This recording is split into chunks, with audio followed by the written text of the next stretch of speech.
In the Bible, there's this saying that says, the mind is willing, or the spirit is willing, but the flesh is weak. And it's trying to say that in our mind, we want to change. Our spirit wants to change. We want to be good. We want to be better. We want to not be addicts.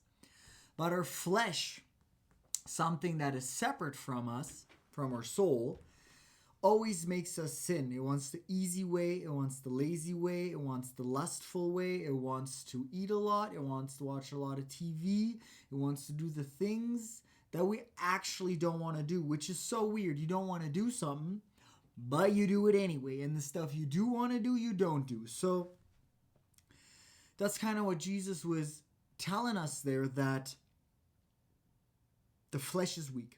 Now, if we can't control the flesh, we can't. No willpower, no discipline. Then what do we have to do? In addiction therapy, they talk about removing triggers, right? You have to get out of the environment that made you the addict. You have to reduce the things that stimulate that trigger. But here's the thing. Satan rules this world. Satan is in charge. And everywhere you go in this world, there's triggers. And the world is set up in a way that you are supposed to fail. Satan wants you to fall down to him. He wants you to be a junkie. So the world is set up in a way that wherever you look, wherever you go, wherever your ear perks up, there's the snake. There is that trigger. And you might be able to suppress it all day, but when you're all alone at home, or you're weak, or your willpower fades, or you have a sad day, depression, whatever, then the snake attacks you. Then that triggering all day long overcomes you, and you fall victim to your addiction once again. So what you have to do ideally, is to remove yourself from this modern, satanistic, triggering world. You know? And it's almost impossible, which is true, but you literally have to let go of the thing that made you sick in the first place. And that starts with the TV shows and the social media and just the ads, the purchasing, there's a lot of things we can change, and we're also willing, in a sense, we're able to let go of these things. And there's this another quote I read from, I don't know, it was some guy from 20 BC, whatever. And he said, if you read the songs of the Bible all day long, you will be safe from sin. What was he trying to say? Stay in prayer all day long. Be with God all day long. What does that mean? Satan's everywhere. Pray all day so that God can lead you through this dark tunnel. And I've been trying to do that more and more. I've been trying to pray more. You know, I sit in the gym, and even just on my way to the parking lot, I am praying for safety. I am praying that I don't fall to my ego, fall to my negativity, fall to my bad habits. And then I sit in my car and I have this new little prayer book. And I just read a couple pages. And if you brainwash yourself constantly to be in prayer, to follow God, to be better, then that is almost the only way to get out of that darkness. You know what I mean? You have to, first of all, cut everything out of your life that triggers it, if possible, right? Find peace. Remove the music, remove the movies, remove this input, and then a vacuum is created. And this vacuum then needs to be filled. Because you can't delete habits, you must replace them. The second you take something away, a vacuum opens up and it'll drag something else in. You quit this, new addiction. You quit that addiction, new addiction. And I think the Bible is sort of the thing that is meant to fill that vacuum. And the Bible is boring. It's dry. It's monotone. It's dull. It's not exciting like the news feed. It's not fun like the movies. It's not hype like your favorite rap songs. You know, I just talked about this on TikTok that I went to a quiet church and I used to go to a big church. I thought the loudness, the concert vibe gave me this ecstatic worship energy to feel God, right? And it worked at the beginning to find some sort of excitement in the Lord. But now I went to this quiet church and it seemed kind of dull. It seemed kind of bland and boring, right? There's no speakers really. There's no neon lights. There's no flat screen TVs. It's just three ladies singing a tune. The fourth lady's on the piano. It's wholesome. And it's calm. And in that moment, I understood that life is chaotic. And this is where I charge up my calmness. This is where I get my peace from. I don't need another concert. I don't need another party. Not on Sunday when I'm with the Lord. I need to find peace. Peace in prayer. Peace at church. Peace in the Bible. Because out there is where Satan lurks.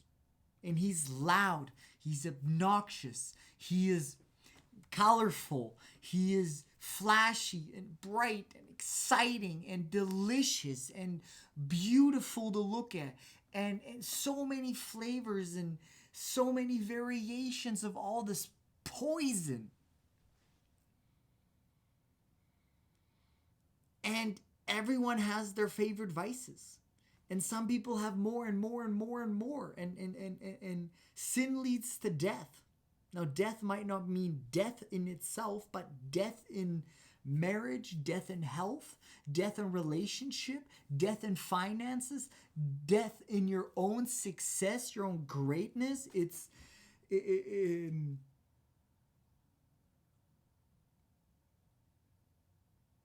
I hate being addicted. You are a slave. I hate slavery. I hate being dependent on something. I hate being dependent on the state. I hate being dependent on other people. I hate being dependent on an addiction, that controls me. I hate that.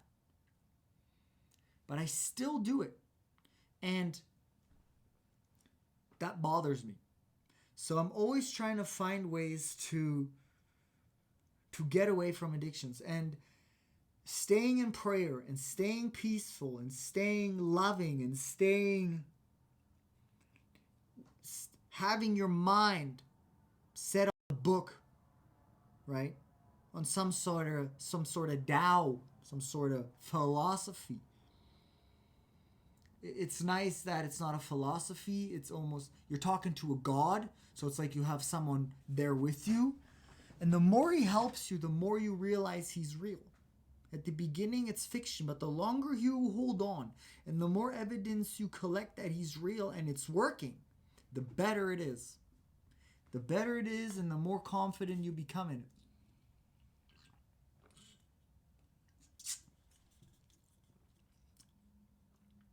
So, yeah, what was the other thing I was going to say? Yeah, I think he even talks about lust in the Bible. He's pretty hardcore. We know that he says, pluck out your own eye if you're being lustful towards a woman, or even chop off your right arm, right? Metaphors. But we know those. They're pretty extreme. Like, rip out your eye if you're lusting after a woman and cut off your arm. Why so intense? Why so intense? Because he knows how bad it is for us. But here's the other thing. He says, I wish I knew the quote, but he says, run away. Run away from lust. Lust. Run away. What does that mean? He doesn't say be more disciplined. He doesn't say have a stronger mindset. He doesn't say do push-ups. He doesn't say whatever. He says run. The flesh is weak. The trigger will convince your flesh to take action upon that desire. Let it be lust. And you will lose every single time. And then you get hit with shame and regret and depression and punishment of your own doing. And God's like, I'm telling you, run away. Remove the trigger. I can't remove it. I run away. What does that mean? Does that mean I have to move to Siberia into a forest? No. Is there going to be pretty women out there? Naked women? Other stimulations? Yes. How can I reduce that? How can I reduce that? That's the goal. Beautiful women out there? Okay. Do I have to look at them on my phone? Delete social media, movies, music. Where is this input coming from? You know? It's crazy how he says, run away. Run away.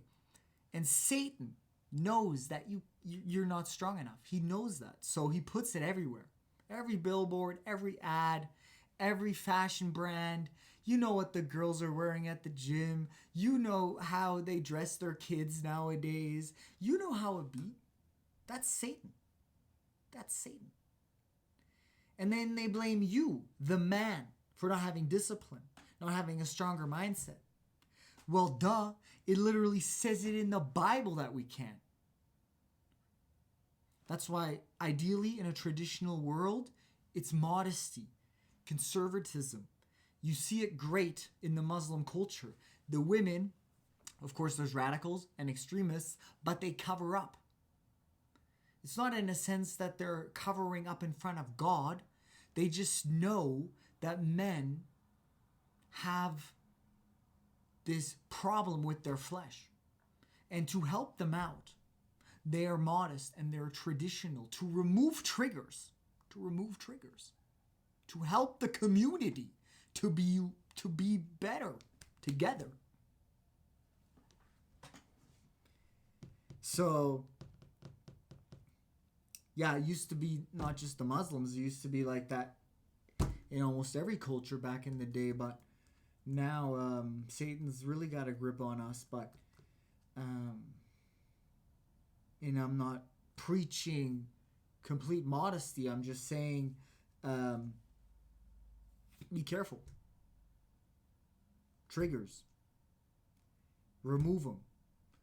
Run away. Destroy them. Live a peaceful life. Stay in prayer. Stay in the book. Stay educated. Surround yourself with like-minded people who are also choosing that path. If you're praying all day and staying peaceful all day and you're removing triggers all day and on Friday your buddies want to hit the club, it's not going to work. It's not going to work. It's not going to work. It won't work. You know, like, your homie's got to be on the same page as you. Because, what is it? Bad influence corrupts spirit or something? Bad influence corrupts the mind. So, and then people say, it's not that deep, but maybe it is that deep.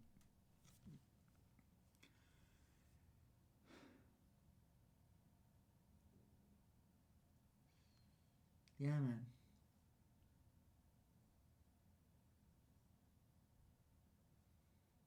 Anyway, I'm going to cut this short, but is there anything else I wanted to talk about? Addictions? No. Okay, that's it.